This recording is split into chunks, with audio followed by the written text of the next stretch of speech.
Normally, when you eat something that tastes different for the first time, you release dopamine, but after a while, that dopamine release attenuates. In our modern food environment, it's very different. When we eat things with added sugar, our brain is releasing dopamine every single time we eat those things. We also have different forms of sweeteners that are available. And well, that can be tempting for many individuals because they think, oh, well, I can still enjoy my sweets, but not have all of these negative effects of the calories. It's not actually the case. What we're finding from the research is that those other types of sweeteners can still affect the brain in a way that's going to promote craving for sugar, promote overeating, and can also contribute to these health conditions. So it does get confusing when trying to identify, which sugars are, quote unquote, good versus bad. I think that Dr. Nicole Avena, research neuroscientist and a pioneer expert and educator in the field of food addiction. Welcome to the podcast. Oh, thanks so much for having me. Of course, Dr. Avena, I think we need your expertise now more than ever. So we know that sugar contributes to metabolic disease, spikes insulin, causes sleep issues, obesity, diabetes, and is linked to dementia and aging. But now we also know that it has a significant impact on brain and eating behaviors. And this is something that you have been researching a lot and you have dedicated a lot of time to understanding. So I'm super excited to pick your brain about this topic because I think everything has gotten a little bit confusing, to say the least. Like sugar and high fructose corn syrup are added to food products that definitely don't require them. We have different forms of sugar. We have artificial sweeteners. We have non-nutritive sugars and different recommendations for what is safe and what's not. So today I'd like to cover this sea of confusion about sugar, processed foods, artificial sweeteners, and how they can become an addiction and what are the consequences and how we can manage sugar intake. So let's start clarifying some terms. What is the difference between dietary sugar and blood sugar, and what kinds of sugar do we have in foods? Well, it's a really important question. And I think that's part of the reason why we have so much confusion is because there isn't a clear definition out there among the general public regarding what sugars are. And so when we talk about sugar in the sense that you were just describing, where too much of it can be bad for people's health, it can contribute to all of these different health conditions, which are going to reduce not only our longevity, but also are going to promote just a sense of what not being well and not being able to live as healthy as one wants to with all these comorbid conditions that can arise. The types of sugars that we're talking about in those cases are added sugars. And so these are sugars that are added to the food products that we consume, or we're adding sugar to things that we're preparing in the home. And that's very different than sugars that naturally occur in many different types of foods. And so, for example, fruits contain sugar naturally, and those types of sugars are not inherently bad for us because they are actually put into the product naturally, and they are also in balance with other things like fiber and other nutrients that are important for our health. Now, when we talk about other types of sweeteners, then it even gets more confusing because in addition to the sugars that we also have different forms of sweeteners that are available and that are often being used, especially by food companies, to sweeten different products. And these types of sweeteners can range from, ones that have calories, to others that are non-nutritive and don't contain any calories. And they still are allowing someone, though, to enjoy sweetness, but perhaps without those extra calories.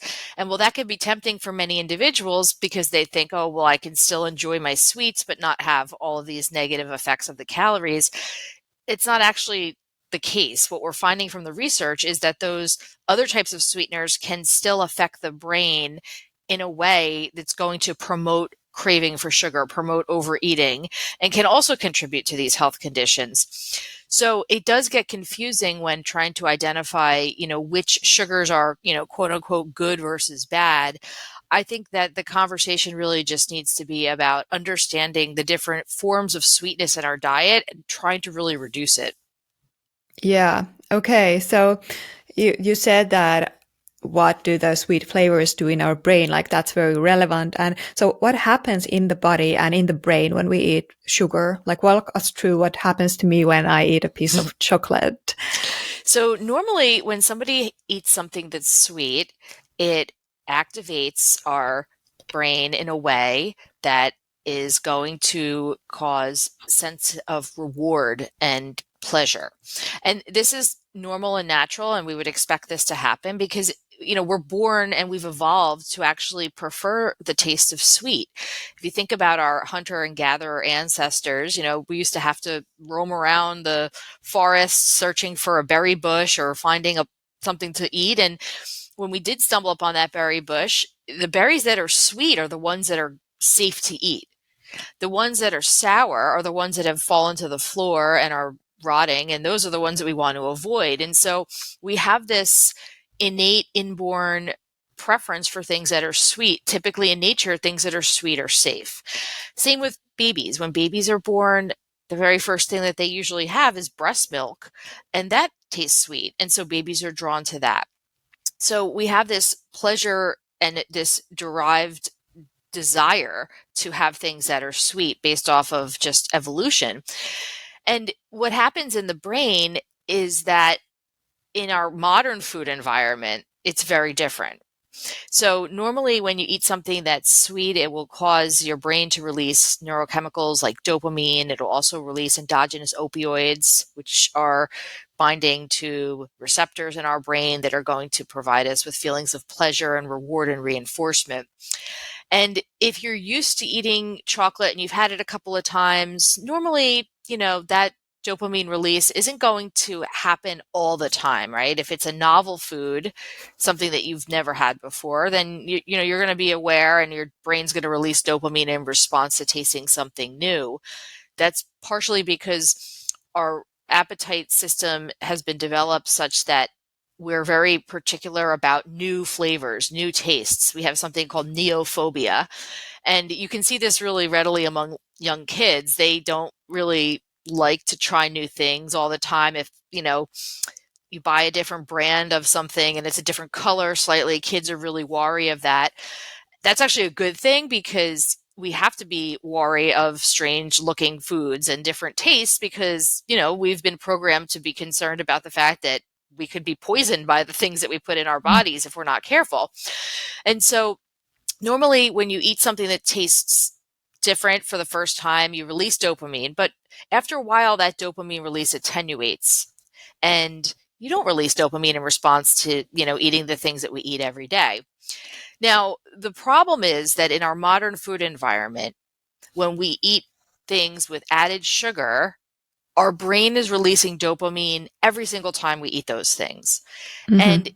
this is very different than what is supposed to happen with food. Normally, that dopamine release is, just due to novelty, whereas now the dopamine release that we're seeing in response to eating these high sugar, highly processed foods, that's like what happens when someone uses drugs. So one of the hallmarks of drug use is the repeated release of dopamine in reward-related brain regions like prefrontal cortex, also nucleus accumbens. And that's what we've seen in our research studies when rats, and there's been studies that have been done with humans, are eating sugar in an exaggerated way, like most of us are, it's causing the brain to react in a way that's like they're using a drug. And that's what contributes to wanting more. That's what contributes to feelings of withdrawal when we don't have it. And that's what contributes to the craving. And really, I think that's what the underlying reason is behind the obesity epidemic and why we're finding it's so difficult to control our appetites and make food choices that we know are going to be healthier. Yeah, that makes a lot of sense. That's very fascinating. So you said that, our brain should adapt when we eat certain foods, and that's how, like, evolutionarily, that's gun that we eat foods and then our brain adapts and the dopamine is not released that much anymore. But nowadays we do. So did our brain change or did the food change? Or what happened? Why are we having so much dopaminergic stimulation from food these days? Well, our brains certainly haven't changed, or at least if they have changed, they're not able to change as rapidly as our food environment has. And so certainly the food environment has changed dramatically. And I mean, if you take a look at even over the past 20 years, we've seen this happen where there is an influx of products in the grocery stores that are just highly processed foods. The majority of the foods in the grocery store are processed foods. And these are foods that are man-made. They are concocted in food laboratories. They're developed to taste a certain way. They're developed to contain a bunch of ingredients so that they'll look and smell a certain way. And a lot of times those ingredients have nothing to do with the nutritional value of the food. They're simply just added so that the food is hedonically appealing, meaning that it smells nice. When you open up the wrapper, it's going to, have an aroma that's going to be pleasurable. When, you place it in your mouth, it's going to slightly melt a little bit and have a nice mouth feel to it. These are all things that are done in designing these highly processed foods to make us enjoy them. And again, this in a perfect world, it would be a great thing that we get to enjoy these delicious foods. But in the real world, while we're enjoying them, our brain is being hijacked by them and it's leading into this pattern of eating. And it's starting very young. We're seeing this happening with little kids where we get dependent on sugar. And when people try to make changes, and we see this often if somebody says, oh, I'm going to go on a diet and cut out all the added sugar, it can be extremely difficult. And often people fail when they try to do that or even try to minimize the sugar. And so it's really a challenge for our society because what we're seeing is that our food environment has evolved rapidly and our brains have not. We still have those hunter-gatherer brains, and we think that when we stumble upon a candy bar, it's like finding that berry bush, but it's not. We see the candy bars are everywhere now. Yeah, okay. So these are like the riskiest foods are those with added sugars and things like high fructose corn syrup, which Yes. is added to even children's foods these days. Yes, I would say that when we take a look at the foods that most people are eating, especially young kids, you'll see that there is sugar added. And it's difficult because sugar has many different names. So it's not going to necessarily say on the ingredients list sugar. It could say, like you said, high fructose corn syrup, which is a type of sweetener. It also could say fruit juice concentrate, which to Okay. somebody might sound, well, that sounds healthy. Fruit juice, but that's sugar. That's essentially fruit that's been boiled down to just the sugar that's in the fruit. Everything else has been discarded, and you're essentially just using the sugar in the fruit without the fiber and other nutrients to sweeten a product. Even things like agave nectar, which sound healthy because it sounds like a plant, right?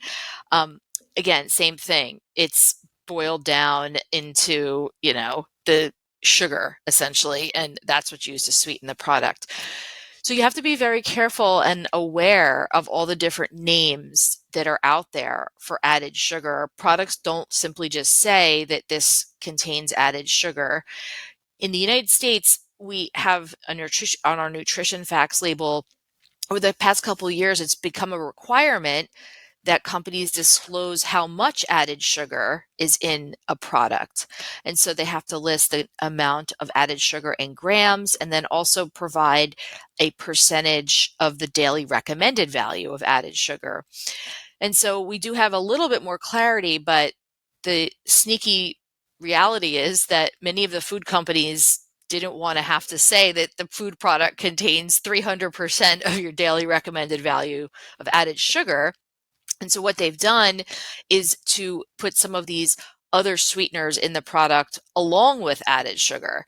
And so those other sweeteners like monk fruit, stevia, they don't quote unquote count as a sugar, but they certainly do make the product sweet. And so I think that in many ways we're worse off than we were 5 years ago when that wasn't a requirement by, our federal government, because now it's not just that we have products with added sugar. Now we have products with added sugar and all these other sweeteners on top of it. So it's just making our diets more and more sweet and making us more and more dependent on the sweetness that we're expecting from food.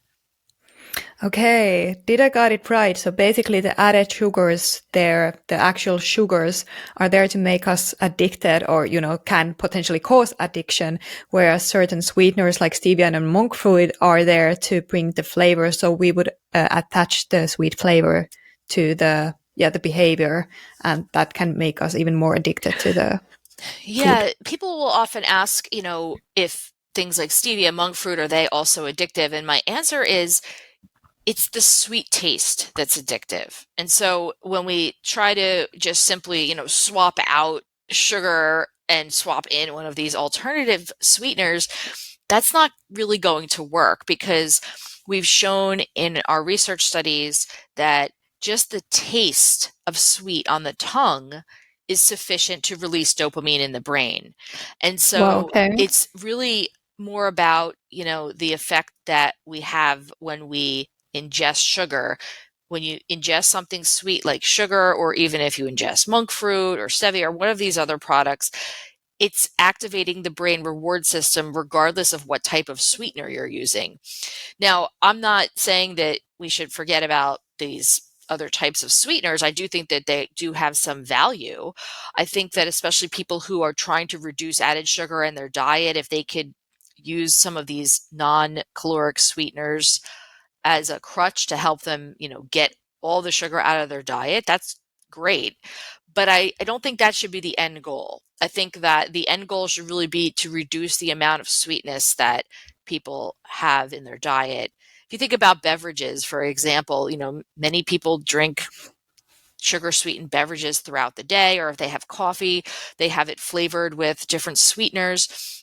And I think that, for example, let's just say somebody's, trying to get themselves off of, having to add so much sugar to their coffee in the morning.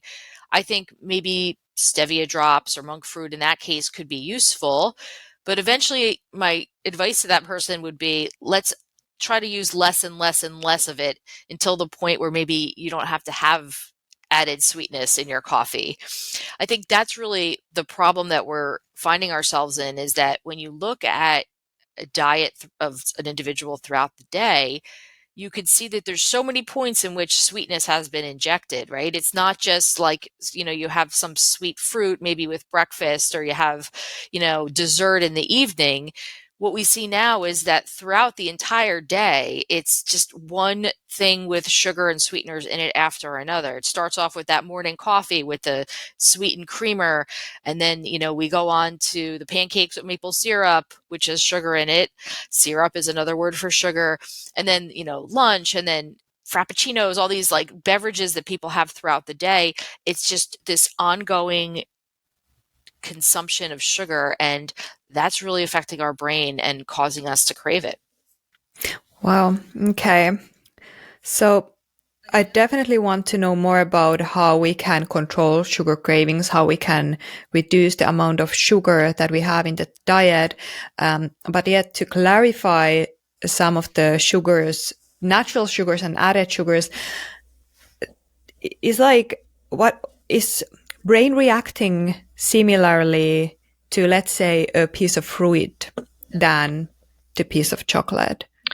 Let's say, does the fructose in the fruit cause the same surge of dopamine and the same dependency, or is it totally different? It's different when we talk about fruit. So if you think about fruit, right, you have fructose in fruit, but you also have fiber, and you also have other nutrients.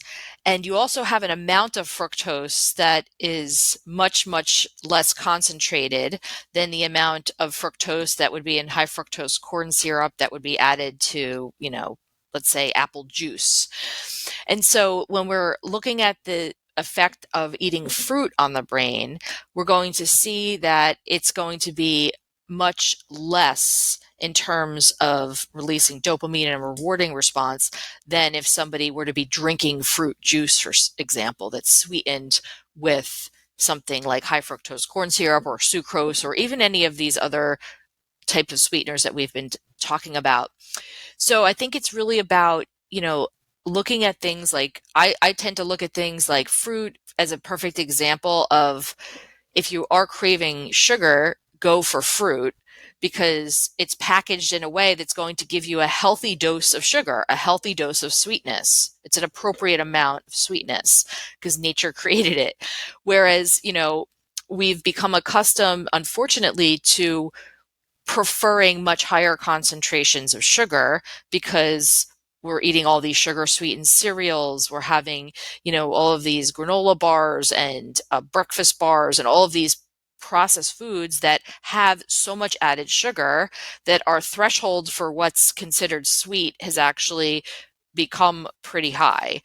And so that's why when people who I work with who are trying to, change their diet, and I suggest that they maybe, have fruit, they kind of laugh at me and say, well, it doesn't taste sweet.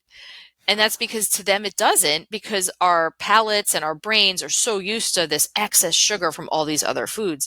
But when you start to reduce the amount of added sugar in your diet and you make changes, you'll be amazed to see how, and I've had so many people tell me this, how suddenly strawberries taste sweet. And they had never had that experience in their life.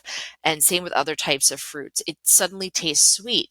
And that's because it's not being compared in a head-to-head, match against all of these processed foods. And so when your brain can actually enjoy the sweetness that it gets from fruit without expecting sweetness that it's getting from all these added foods, it really can be something that people experience and, can get pleasure from. Yeah, that makes a total sense for me. So you kind of set your hedonic set point or your set point of sweetness to a different level, which aids you to get more pleasure from fruits, for example. Do they have different effects of our satiety systems in the brain as well?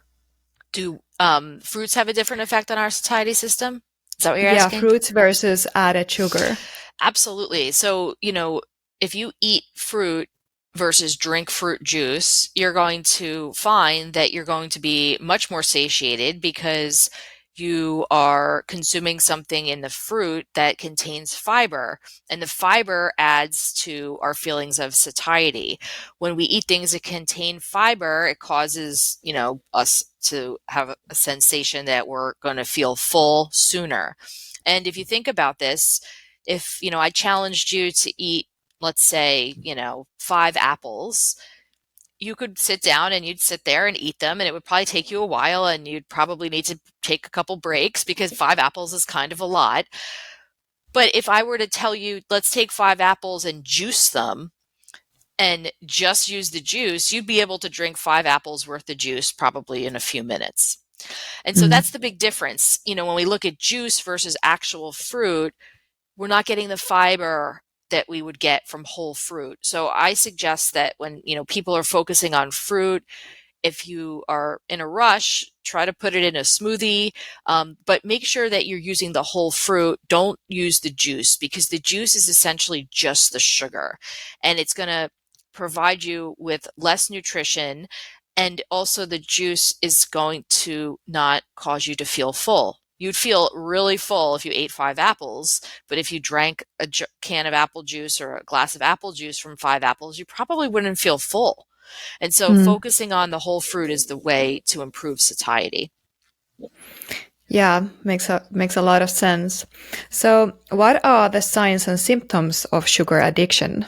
How do you know if you just enjoy sweet tastes every now and then, or are you actually addicted to sugar? Yeah, it's a great question. And, I think identifying whether or not you're addicted to sugar can be really difficult because it's so commonplace in our society. It's so socially accepted to use. It's so prevalent. If you think about alcohol as an example, it can be sometimes difficult for people to diagnose alcoholism because, it's socially acceptable to drink alcohol as long as you do it in a way that's responsible. We have somewhat more social norms regarding alcohol consumption. I mean, people typically don't walk around during the day drinking alcohol unless they're on vacation. Like you don't show up at your office with a few bottles of wine, and it's normally something that is consumed in social interactions and in restaurants and things like that. But sugar's different, right? I mean, you show up to work and if you bring in a tray of donuts, everybody's happy. If you bring food over to your friend's house, they're happy that you brought something. And so there's different social norms regarding sugar that makes it so much easier for people to passively consume it and consume it throughout the day and maybe be nurturing an addiction that isn't going to be always quite so obvious. So what I say to people when they think about whether or not they're struggling with an addiction to sugar is to really ask yourself, where is the harm? Am I harming myself? Or do I feel like I'm out of control? Now, those are really two parts of it. So the harm comes from if someone has developed diabetes, if someone has been told by their doctor they need to lose weight, that they're at risk for developing chronic health conditions as a result of their excess body fat. If somebody's developed cardiovascular disease and it's related to their diet, these are signs that maybe their diet is harming them and that sugar could be a big player in that.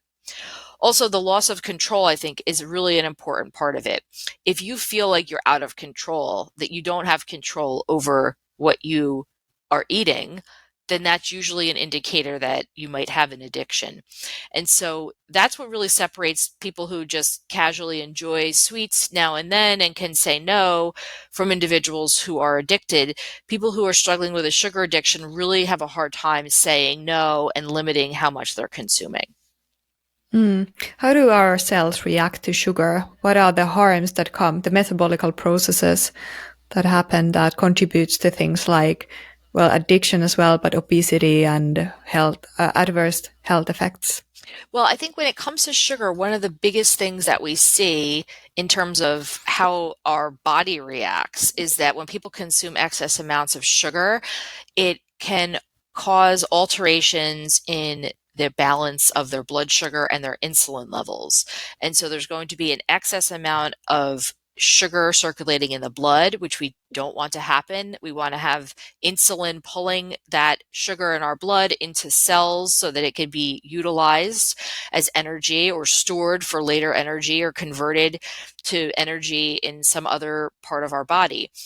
Now, what ends up happening when people are constantly consuming excess amounts of sugar is that that process of insulin being able to pull the sugar into the cells breaks down. And so people can sometimes become insulin resistant, where the insulin is not going to be able to do its job, and there's going to be excess amounts of sugar circulating in the body and not being able to be utilized. Now, another issue that we see in terms of the addiction piece is that when people are over consuming sugar, it can lead to alterations in the dopamine signaling in the brain. And so there can be a change in the expression of dopamine receptors. And what ends up happening is that when there are more receptors being expressed, and there's going to be a greater need for more dopamine. And so that's why when people are binging on sugar, they are releasing dopamine and it's attaching to dopamine receptors and propagating that reward message to different parts of the brain. And the more receptors there are, the more dopamine there needs to be in order for this process to work. And so this can really contribute to the addiction piece of things. And also metabolically, when we have all that excess sugar floating around in our blood system, that can lead not only to diabetes, but it can also contribute to heart disease, it can also contribute to excess body fat storage, and it can also lead to many of the different health conditions that plague people in our modern society. Not to mention the mental health piece of it. That's something that we don't always talk about, but I feel like we're starting to recognize more and more. There is a really strong link between diet and mental health. And people who find that they're overeating sugar, it's often the case that they're using sugar as a way to self-medicate. They're either their anxiety, their depression, stress. And so getting a handle on your sugar intake can really be a way to also reassess your mental health status and to better understand how you can cope with mental health issues that you might be struggling with. Mm. Why is it though that sugar actually relieves anxiety momentarily?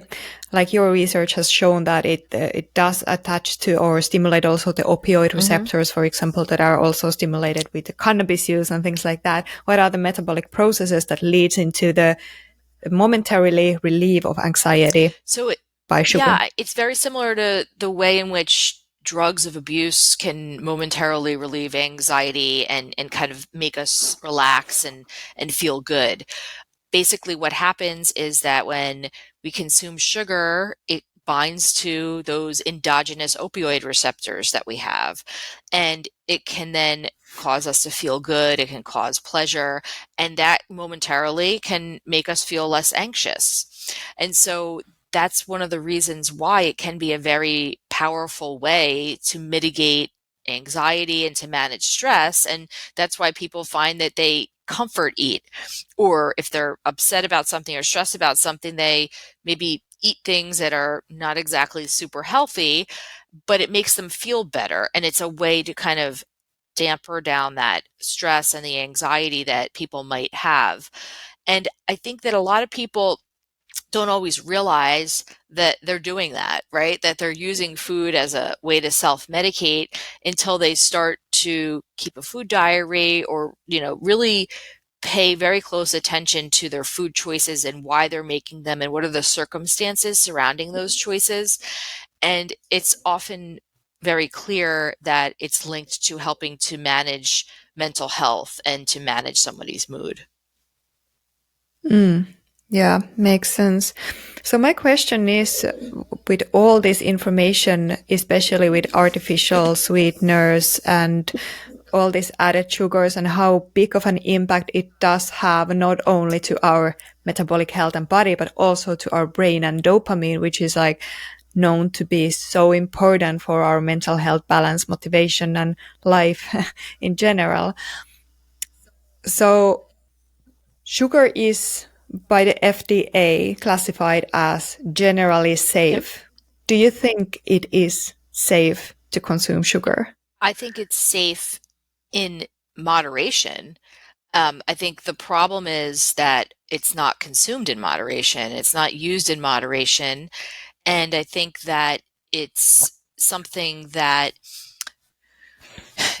for some individuals who, for various different reasons, whether it's genetics or just, their environment that they have, the resources that they have, they're able to create a food environment for themselves that can allow them to insulate themselves from the impact that all this added sugar can have. But most people cannot. And I think that that's where we find the struggles because it becomes unsafe for the majority of individuals because they're not able to control their food environment in a way that's going to allow them to consume sugar in a safe manner. And I think we see this happening, among children, especially children who are living in low socioeconomic areas where there are fewer resources, there's less access to fresh fruits, fresh vegetables, there's less cooking that's being done in the home. I think that many cases, those individuals are falling victim to being at risk for developing a sugar addiction because of their immediate food environment and the impact that that can have. So I would say that, sugar is not something that should be a banned substance. I don't think that it in and of itself is bad. I think that the amount of use is bad. And I think that most people just don't really understand or are not aware of how much added sugar is in our diet and how it's finding its way into virtually every single meal that we consume. Yeah, according to CDC, an average adult eats about 17 tablespoons of sugar each day. What's the considered safe limit based on what you've researched and based on your like view on how sugar affects the brain and the body? What do you think is the safe level? Well, my opinion is that, and this was actually recommended for inclusion in the latest iteration of the US dietary guidelines that came out a few years ago, that the recommended amount be 6 teaspoons a day. That recommendation was not adopted for various reasons, largely probably due to the pressures by the food industry to make it so that sugar isn't quite so demonized. Right now, it's recommended, depending on, your age and your size, usually between like 8 to 10 teaspoons a day. Now, keep in mind that that's not, like you said, what people are consuming. The average American is consuming probably closer to 20 teaspoons per day. And if you look at individuals who are at risk, individuals struggling with comorbid health conditions, obesity, things like that, their intake is greater. And so we do see a correlation between sugar intake and obesity rates. We see a correlation between sugar intake and cardiovascular disease, sugar intake, and many of these other health conditions that have largely been attributed to lifestyle. And what we're seeing is that sugar seems to be the common theme among them. And if we can reduce our reliance on added sugar, I think we can reduce a lot of unnecessary medical complications, unnecessary health conditions, and we can really improve the lives of many people. But it's just really not happening, and it's unfortunate because it is something that would be an easy fix if we could really, get this information out there and get people to take it seriously.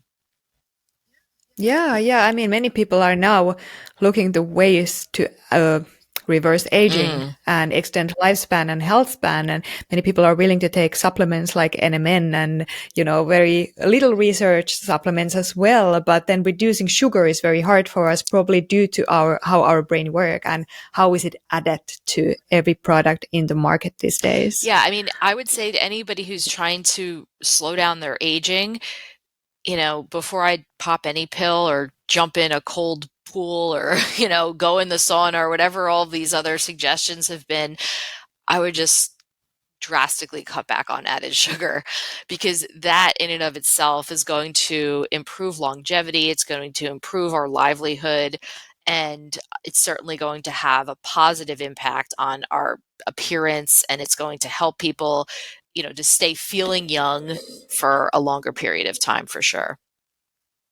Yeah, for sure. Definitely. So let's go into the solutions. How can we actually, first of all, reduce the intake of added sugar, but also I think how can we control sugar cravings? That's the second important part. I think, reducing the sugar comes down to, and I talk about this in my book that'll be coming out at the end of the year called Sugarless. It comes down to knowing where the sugar is and being a savvy consumer, understanding, the food labels and understanding how you can identify all the different names of sugar, and not only just identifying sugar, but figuring out how to replace it. So if you have a particular product that you enjoy eating and you suddenly discover, oh my goodness, this has sugar in it, no wonder I like it so much. That doesn't mean you have to give it up forever, but it means that you have to try to find an alternative product that doesn't have added sugar. So even things like that you would never expect to contain sugar, like bacon, for example. Many bacon, if you go to the grocery store and look, it's cured with sugar. It has sugar in it. And so you just need to switch brands and try to find a different variety. And I think really just identifying all the sources of sugar in your diet and figuring out how that you can replace them with something else that you enjoy. It's not about depriving yourself or not having things. It's about making other choices and choosing the healthier options. So developing that Yeah. mindset is really important. Yeah, I feel the responsibility is definitely put into the hands of a consumer these days.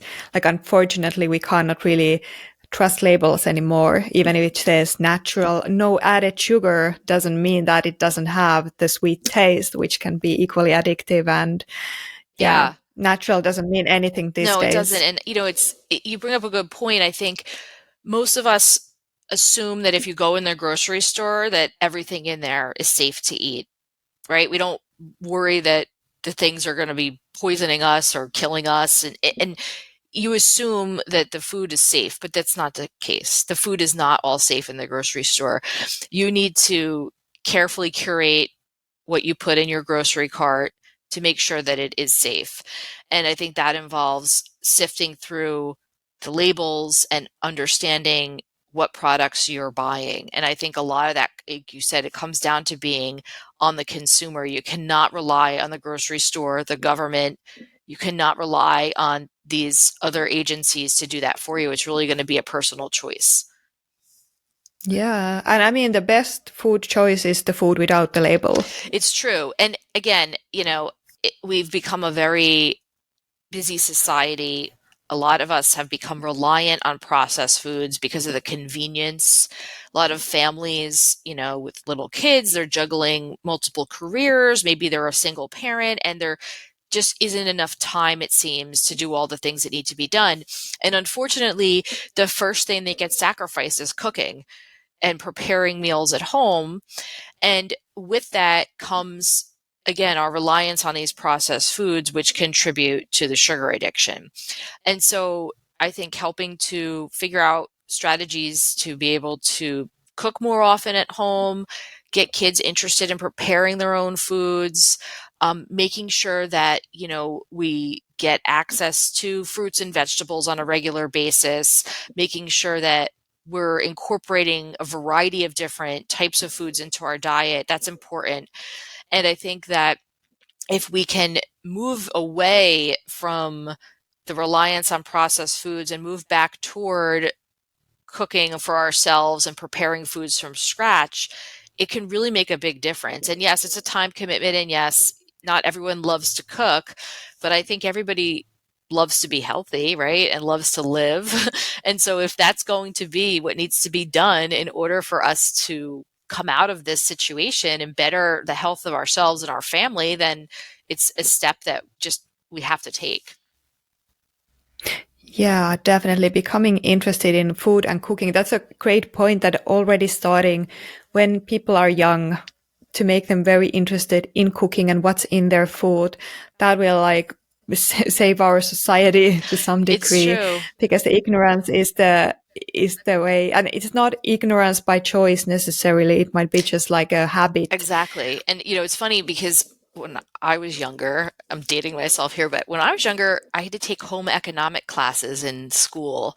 And we literally took cooking classes. We learned how to bake a cake. We learned measuring cups, spoons, just, how to turn on the oven. All the different cooking methods, sautéing, frying, this, that.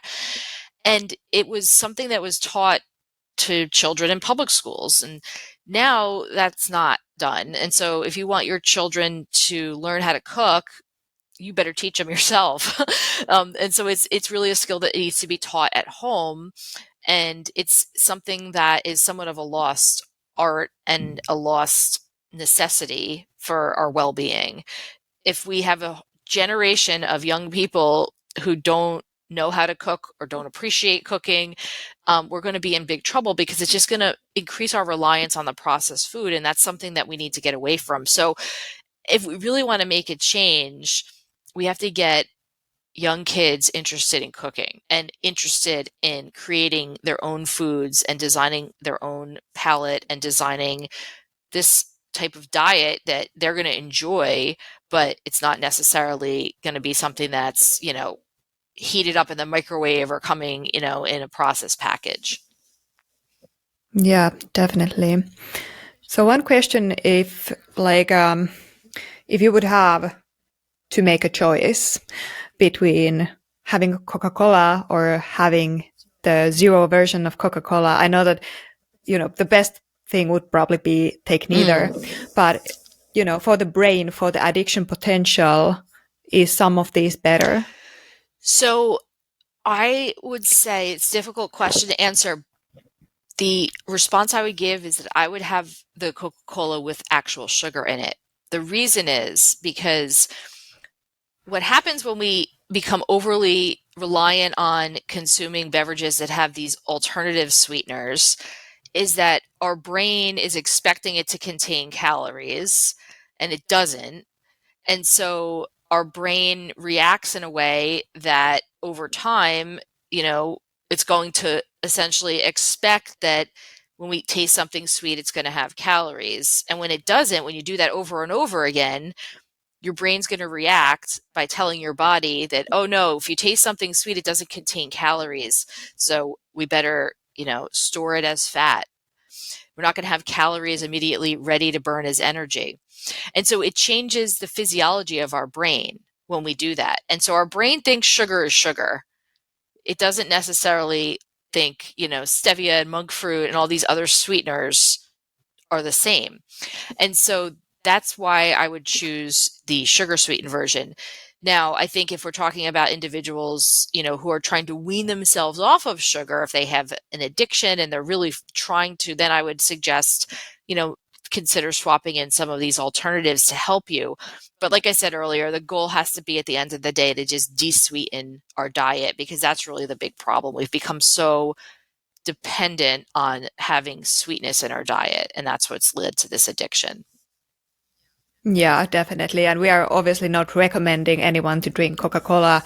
It's not healthy in any sense, but it's an interesting question, because I've heard many people to be contemplating on this. Like, sometimes I really want that, sweet Mm, drinks. Which one should I use? And they are confused. So I want to get your perspective. Obviously, there are many layers, like we can talk about gut right. microbiome or whatever it is. But I think that was a very good balanced answer. And it depends on your individuality. And if you have some issues with diabetes or blood sugar control, then it all plays into the picture. Are there some maybe supplements or something like that that can help control sugar cravings? That's a good question. There's been some speculation that, certain things can help reduce craving. I'll be honest, I don't really find the literature all that convincing about any of the supplements in terms of reducing cravings.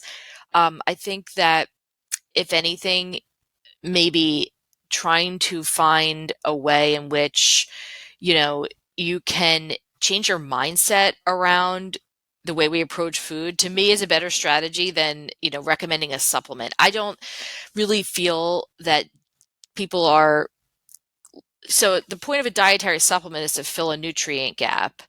And I don't necessarily think people who have a sugar addiction have that addiction because of a nutrition gap. I think that they have it due to a nutrition excess. And so they're having too much of something, not that they don't have enough of something else. And so I don't really see supplements as beneficial, but what I have seen is very beneficial is people changing their mindset around what food is. And I don't think that processed food is actually food. It's not. You can't plant, granola bar tree. You can't, grow these things at home. These are man-made products that are being pushed on us. And when you change your mindset around, what are the foods that you eat versus the foods that you don't, then, and you start to look at those processed foods as not real food, it can really have an impact and it can help you to make better choices. I'm not saying, you can never have a granola bar again, but again, if you're really looking at your health and thinking, okay, what do I need to do to make sure I'm living to my potential and being my happiest and my healthiest and taking care of myself, then you're going to want to choose those foods that are going to do that and going to support your goals. And so that's Yeah. that's kind of, where I land on that.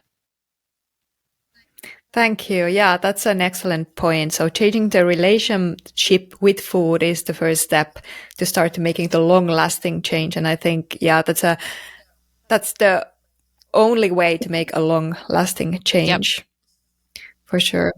Yeah, thank you so much. This has been super insightful. I've learned a lot, and I'm sure all the listeners have as well. And I'd like to learn more. So, can you guide us to find your education, your Mm. books, and where can we learn more about this Well, fascinating thank you again topic? for having me. It's been a pleasure to talk with you. If people want to learn more about me, they can go to my website. It's drnicoleavena.com. And also on social media, you can find me at Dr. Nicole Avena, Dr. Nicole Avena. If you're interested in learning more about the books that I've written on sugar, like I mentioned, I have a new book that'll be coming out in November of 2023 called Sugarless, and that'll be available wherever books are sold on Amazon. You can also find it on my website. And then I also have written several other books related to sugar and nutrition, especially related to children and pregnancy. So if you're interested in learning more about those books, what to eat when you're pregnant, what to eat when you want to get pregnant, or what to feed your baby and toddler, you could find them on my website. They're also on Amazon and basically wherever books are sold. Thank you so much, Dr. Avena. And I would also like to guide people to read some of your research papers because I found those to be super interesting about sugar and food addiction. So those are also found Yes, you can find online. on my website, we've linked out to all of our research papers that we're allowed to, but if you go on PubMed or Medline and just put my name in, those will all pop up. And that's great. I do think that it's so important for people to read the actual research studies. And we always try to write our papers in a layman friendly manner so that, if you're not a scientist, you're not going to necessarily be completely confused. And so always go to the original source and definitely check out those initial papers. Definitely. Thank you so much. Hey, thanks for watching. If you like this video and want to learn more, keep watching. This is a good one.